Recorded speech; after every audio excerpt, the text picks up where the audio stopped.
Hi all government job aspirants, welcome to my YouTube channel Jen Studies for Government Jobs। আজকে আমরা discuss করব যে এই চারটি জোনের মধ্যে আরআরবি, শিলিগুড়ি, গুয়াহাটি, মালদা এবং কলকাতা কোন জোনে অ্যাপ্লাই করলে 12 পাসদের জন্য সবথেকে ভালো এবং যারা গ্র্যাজুয়েশন পাস আছে তাদের জন্য কোন জোনটা সবথেকে ভালো। ঠিক আছে, তো এই পুরো ভিডিওটা একটু দেখে নেবে এবং যেগুলো বলছি সেগুলো একটু শুনে নেবে ভালো করে, তারপরে তোমরা কমেন্ট করো। তোমরা না শুনেই কমেন্ট করো যে এই পাস অ্যাপ্লাই করতে পারবো কি পাবো না, যারা গ্র্যাজুয়েশন পাস আছে তারা 12 এগুলো পাবে কি পাবে না, তাকে শুনে নাও পুরো ব্যাপারটা এবং তারপরে কমেন্ট করবে। ঠিক আছে, তোমাদের একটা অফিসিয়াল নোটিফিকেশন একটা ডিটেলস তোমাদের আগে দেখিয়ে দিই। এটা দেখতে পাচ্ছ, এটা অফিসিয়াল নোটিফিকেশনে পেজ নম্বর 20 নম্বর পেজে চলে যাবে, তাহলে এই জায়গাটা পুরোটা পেয়ে যাবে। ঠিক আছে, এখানে যেটা পড়ে বলেছে সেটা একটু দেখে নাও। দেখো, total number of candidate to be shortlisted shall be 20 times the community wise vacancy of post notified against the RRB as per the merit in first stage of CBT cum choice of post। এবং তার আগে এখানে লিখেছে দেখো, short listed of candidate for second stage CBT shall be based on the normalized marks obtained by them first stage CBT. তাহলে এখানে কি বলতে চাইছে সেটা তোমাদের আমি একটু বুঝিয়ে দিচ্ছি। দেখো, এখানে বলে যে কি, যে ফার্স্ট স্টেজ সিবিটি 100 নম্বর এক্সাম হলো, কেউ মনে করো নর্মালাইজেশন আগে কেউ 50 পেলো। ঠিক আছে, নর্মালাইজেশন হয়ে সেটা মনে করো 60 হয়ে গেল। ঠিক আছে, এই নর্মালাইজেশন হয়ে যাওয়ার পর তোমাদের শর্ট লিস্ট করা হবে, মানে মোট কথা ফার্স্ট স্টেজ সিবিটিতে শর্ট লিস্ট হবে। সেকেন্ড যে জিনিস, মনে করো আরআরবি কলকাতায় প্রায় আমরা দেখলাম 3000, ধরে নাও 3000 সিট আছে, 2900 প্লাস মানে 3000 ধরে নাও। ঠিক আছে, এখানে কি বলেছে যে ফার্স্ট স্টেজ সিবিটিতে 20 টাইমস পাস করাবে।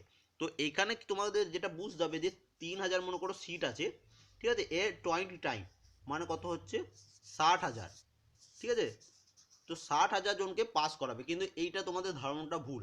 মানে 60,000 জন আলাদা আলাদা লোককে পাস করাবে না। এইখানে দেখো আরেকটা তোমাদের জিনিস দেখিয়ে দিচ্ছি। এটা দেখো 25 নম্বর পেজ, এখানে দেখো, এখানে তোমার টোটাল পোস্ট যেগুলো আছে 12 পাস এবং তার সাথে গ্র্যাজুয়েশন পাস সব পরপর এখানে দেওয়া আছে। দেখো টোটাল 13 ধরনের পোস্ট আছে। ঠিক আছে, তো আরআরবি কলকাতা যারা অফিসিয়াল নোটিফিকেশনে দেখেছো ওখানে দেখবে এই টোটাল 13 ধরনেরই পোস্ট আছে। তো কি করবে, এই 13 ধরনের পোস্টের প্রত্যেকটা পোস্টের কিন্তু আলাদা কাট অফ বেরোবে, একটা কাট অফ কিন্তু বেরোবে না, সব কোটার কিন্তু একদম আলাদা আলাদা, মানে 13 ধরনের তোমার কাট অফ রিলিজ হবে, প্রত্যেকটা পোস্টের আলাদা আলাদা। এবার কি মনে করো, এই যে প্রথম পোস্ট যেটা দেখছো মনে করো, বা এটাই দেখে নাও, গুডস গার্ডটাই দেখে নাও। ঠিক আছে, গুডস গার্ড বা তোমাদের এখানে যেটা সব থেকে ভালো পোস্ট সেটা হচ্ছে স্টেশন মাস্টার। তো এই তোমাদের দেখিয়ে দিচ্ছি স্টেশন মাস্টার। মনে করো আরআরবি কলকাতায় স্টেশন মাস্টার 200টা পোস্ট আছে মিনিমাম, ধরে নাও, আমি দেখি নাই অফিসিয়াল নোটিফিকেশনটা। তো স্টেশন মাস্টার পোস্ট মনে করো 200টা, তা এই 200 ইন্টু 20 মানে হচ্ছে 4000 জন স্টেশন মাস্টার পোস্টের জন্য পাস হবে। বুঝতে পারলে? এবার তারপরে দেখো আরও কিছু পোস্ট রয়েছে, যেগুলো যেগুলো মনে করো কমার্শিয়াল অ্যাপ্রেন্টিস, এটাতে মনে করো 100টা পোস্ট আছে, এটাও 20 টাইমস ছেলেকে পাস করাবে। তো এখানে কত হয়েছে যে 2000। এবার এমন অনেক ক্যান্ডিডেট আছে যে স্টেশন মাস্টারের কাট অফ ক্লিয়ার করবে, এই কমার্শিয়াল অ্যাপ্রেন্টিসের কাট অফ ক্লিয়ার করবে, বা যে 13 ধরনের পোস্ট আছে তার মধ্যে প্রায় ধরে নাও অনেক ভালো স্টুডেন্ট আছে যারা 10-11টা পোস্টের বা 12টা পোস্টে তারা কোয়ালিফাই করে যাচ্ছে, মানে প্রত্যেকটা পোস্টই সে কিন্তু কোয়ালিফাই করছে। তাহলে একটা ছেলে যখন 12টা পোস্ট কোয়ালিফাই করছে, তাহলে 60,000 জন কিন্তু আলাদা আলাদা নয়।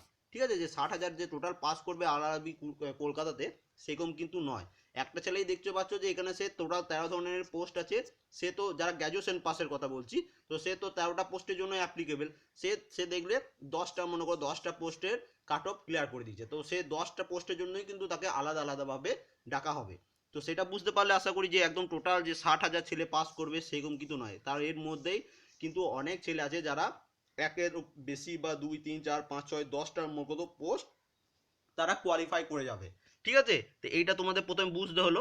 এবার দেখে নাও, এইখানে এই তোমাদের অনেকজন এনকোয়ারি ছিল যে কোনগুলোতে টাইপিং টেস্ট আছে। তো এইখানে সাইডে দেখো, এটা পেজ নম্বর 25-এ আছে, ঠিক আছে, না সরি পেজ নম্বর 22-তে আছে। তো সেখানে এটা একটু দেখে নেবে অফিসিয়াল নোটিফিকেশনে। ঠিক আছে, এবার চলে যায় কোথায় তোমরা অ্যাপ্লাই করবে। এবার দেখো, যে জন্যই তুমি অ্যাপ্লাই করো, অ্যাপ্লাই করলে কিন্তু তোমাকে সেই লেভেল পর্যন্ত দিন রাত একদম পড়াশোনা করতে হবে, কারণ আজ থেকে 1 বছর পর হয়তো তোমাদের মধ্যে কিছু জন, এই এতজন তোমরা চাকরি পেয়ে যাবে, বাকিরা কিন্তু চাকরি পাবে না। এবং তারপরে যখন তোমার ফার্স্ট মান্থের স্যালারি ঢুকবে তোমার অ্যাকাউন্টে 50,000 টাকা, সেটা কিন্তু ব্যাপারটা কিন্তু আলাদা। কিন্তু এই 50,000 টাকার স্যালারি যদি অ্যাকাউন্টে ঢোকাতে হয় ফার্স্ট মান্থের স্যালারি, তো সেটার জন্য কিন্তু তোমাকে একদম তোমার বেস্ট দিয়ে পড়াশোনা করতে হবে, আদারওয়াইজ কিন্তু হবে না। এবার দেখো, তোমাদের মধ্যে অনেকজনের মাথায় ঢুকে থাকে যে আরআরবি কলকাতাতে কাট অফ কিন্তু খুব বেশি যায় অন্যগুলোর তুলনায়, ঠিক আছে, অন্য বছরে, ঠিক আছে, 2015 2016-তে যেটা হয়েছিল।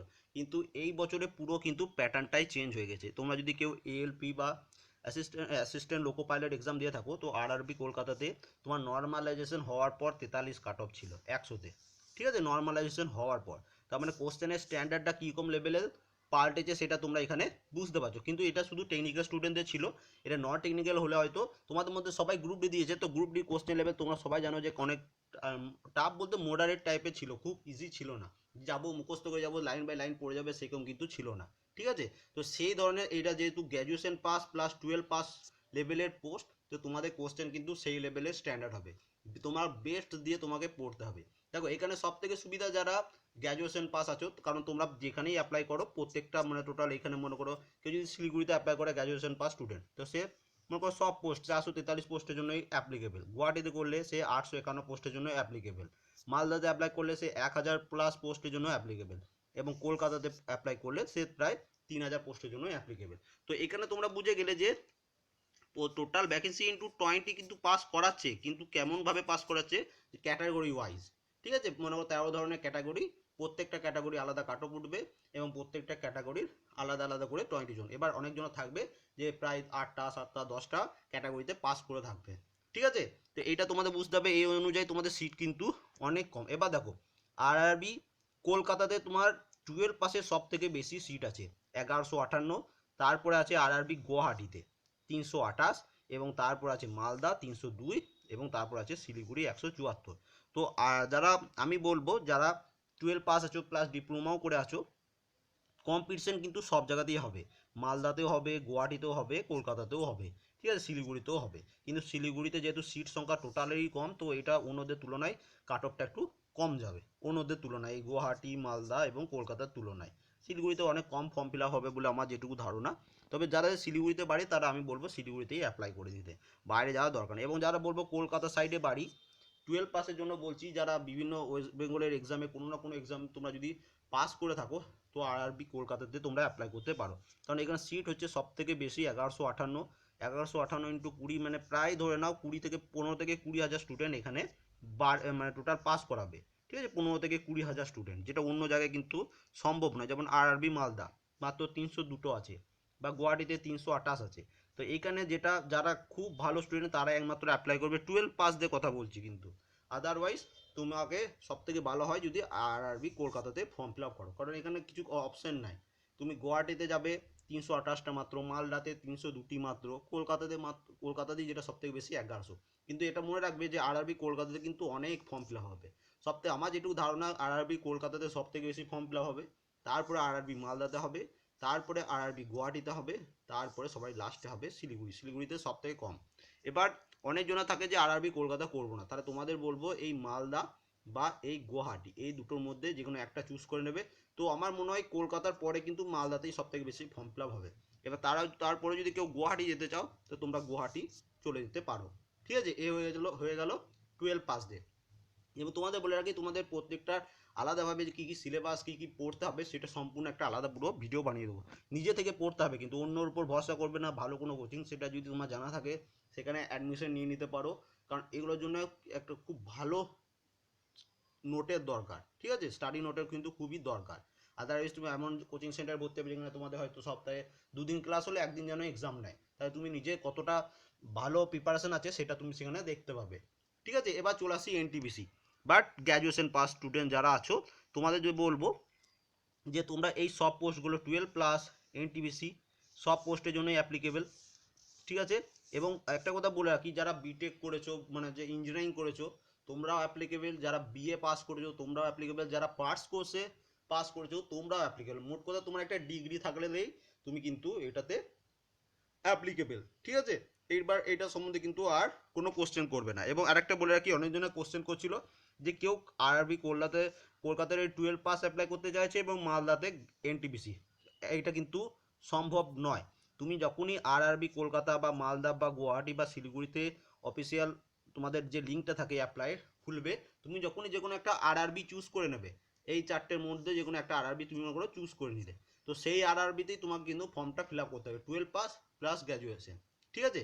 এইরকম এই আরবিতে একটা করব, ওই আরবিতে একটা করব, এরকম কিন্তু অসম্ভব ব্যাপার হবে না মোট কথা, ঠিক আছে। এবং দুটো অ্যাপ্লিকেশন তো ভুল করেও করবে না, ফার্স্ট অ্যাপ্লিকেশন একটাই, এবং ধীরে সুস্থে দেখে শুনে ফর্মটা ফিল আপ করে নেবে। কিছুদিন ওয়েট করে দেখতে পারো, ইউটিউবে বিভিন্ন ভিডিও আসে যে কোন জোনে কীরকম ফর্ম ফিল আপ হয়েছে, তো সেটা দেখার পর তোমরা ফর্মটা ফিল আপ করতে পারো, সেটা তোমার নিজের মত অনুযায়ী, ঠিক আছে। গ্র্যাজুয়েশন পাসদের বলবো তোমরা আরআরবি কলকাতাতে করো, ঠিক আছে। আরআরবি কলকাতাতে কাদের করতে বলছি, যারা মনে করো West Bengal WBCS prelims pass করেছো, বা West Bengal PSC miscellaneous pass করেছো, ঠিক আছে, এসব স্টুডেন্টগুলো, বা ওয়েস্ট বেঙ্গল পুলিশের সাব ইন্সপেক্টর পাস করেছো, ঠিক আছে, এক্সামগুলো মানে প্রিলিমস এক্সামগুলো তোমরা এগুলোতে কোয়ালিফাই করে গেছো, তোমাদের বলবো বাইরে যাওয়ার কোনো দরকার নেই, তোমরা আরআরবি কলকাতাতেই ফর্মটা ফিল আপ করে দাও। কারণ তোমরা যদি এদের সিলেবাস অ্যানালাইসিস করো তো দেখবে একদম তোমাদের ডাব্লিউবিসিএস লেভেলের পুরোটা সিলেবাস, ঠিক আছে। এবার দেখো যাদের আরআরবি কলকাতাতেই ফর্ম ফিল আপ করতে ভয় লাগছে যে এখানে অনেক বেশি কাট অফ যাবে বা অনেক বেশি কম্পিটিশন হবে, তো তোমাদের বলবো আরআরবি গুয়াহাটিতে করতে। কারণ আরআরবি মালদা এবং আরআরবি কলকাতা এই দুই জায়গাতে হিউজ ফর্ম ফিল আপ হবে। বিশেষ করে বিহার থেকেও কিছু স্টুডেন্ট আসবে যারা আরআরবি মালদা এবং আরআরবি কলকাতাতে টার্গেট করবে। তো তুমি যদি একটু সেফ জোনে থাকতে চাও তো আরআরবি গুয়াহাটিতে করতে পারো। গ্র্যাজুয়েশন পাস যারা আছো 851টা পোস্ট আছে। তাছাড়া তোমার বাড়ি যদি মালদার কাছাকাছি হয় তো মালদাতেও করতে পারো, নাহলে তো আরআরবি কলকাতাতে সবথেকে বেশি পরিমাণ সিট আছে, সেটা তোমরা বুঝতেই পারছো। যাদের শিলিগুড়িতে বাড়ি তাদের আমি বলবো তোমরা শিলিগুড়িতেই ফর্ম ফিল আপ করো। কাট অফ কোনো দিন এদের থেকে বেশি যাবে না, একটু মানে স্ট্যান্ডার্ড একটা কাট অফ হবে সব এক্সামে, একদম খুব 70% 80% কাট অফ কিন্তু কোনো দিন যাবে না, ম্যাক্সিমাম হয়তো 60%, ঠিক আছে। আফটার নর্মালাইজেশন হওয়ার পর ম্যাক্সিমাম 60% কাট অফ যাবে দেখবে, কারণ কোশ্চেনের স্ট্যান্ডার্ড কিন্তু খুবই হাই হয়, ঠিক আছে। তাহলে কি বললাম, 12 পাসটা কোথায় করবে, 12 পাসতে আমি বলবো কলকাতাতেই করতে, না হলে আরআরবি গুয়াহাটি বা মালদা, যাদের যেখানে কাছাকাছি বাড়ি, নাহলে যদি কোনো অসুবিধা না হয় আরআরবি কলকাতা করবে। যারা গ্র্যাজুয়েশন পাস আছো তোমাদের বললাম যারা বিভিন্ন ওয়েস্ট বেঙ্গল স্টেট পিএসসির বিভিন্ন এক্সামগুলো যেমন মিসলেনিয়াস বা ডাব্লিউবিসিএস বা আদার্স যে কোনো এক্সাম তোমরা পাস করে আসো বা যে কোনো এক্সাম দাও তোমরা পাস করে যাও, তো তোমাদের বলবো কলকাতাতে অ্যাপ্লাই করে দিতে, ঠিক আছে। কোনো ভয় খাওয়ার কিছু নেই, কোশ্চেন একদম তোমাদের মডারেট টাইপের হবে, খুব ইজি হবে না, খুব টাফ হবে না, ঠিক আছে। এবং টাফ হলে সবার কাছেই টাফ হবে। জেনারেল সায়েন্সটা খুব ভালোভাবে পড়তে হবে, তোমাদের আমি লিস্ট বানিয়ে দেবো কেমনভাবে তোমরা কী কী পড়তে হবে, সেগুলো সব তোমরা নিজে থেকে রেডি করবে, অন্যর ওপর ভরসা করবে না। এবং কোনো বাড়ির কাছাকাছি যদি কোনো ভালো কোচিং সেন্টার থাকে সেখানে সেটা তোমাকে চুজ করতে হবে এবং সেখানে অ্যাডমিশন নিয়ে নেবে, এবং এমন জায়গায় অ্যাডমিশন নেবে যেখানে দেখবে যেন সপ্তাহে 2 দিন ক্লাস হলো, একদিন যেন তোমাদের টেস্ট নিচ্ছে, এক্সাম নিচ্ছে, কেমনভাবে এক্সাম মানে এদের প্যাটার্ন অনুযায়ী এক্সাম নিচ্ছে, সেই সব জায়গায় ভর্তি হবে। এমনি যে কোনো জায়গায় একটা ভর্তি হয়ে গেলে কিন্তু হবে না, ঠিক আছে। কারো কোনো রকম মন্তব্য থাকলে অবশ্যই কমেন্ট করবে, আমি তোমাদের রিপ্লাই দিয়ে দেবো। Thank you for watching.